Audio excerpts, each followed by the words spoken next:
नीलाञ्जनसमाभासं रविपुत्रं नियमाग्रजं छायामार्तण्डसम्भुतं तं नमामि शनैश्चरम् नीलाञ्जनसमाभासं रविपुत्रं नियमाग्रजं छायामार्तण्डसम्भुतं तं नमामि शनैश्चरम् नीलाञ्जनसमाभासं रविपुत्रं नियमाग्रजं छायामार्तण्डसम्भुतं तं नमामि शनैश्चरम्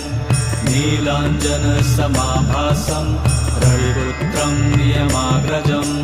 छायामार्तण्डसम्भुतं तं नमामि शनैश्चरम् नीलाञ्जनसमाभासं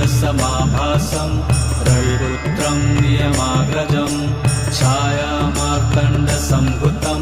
तं नमामि शनैश्चरम्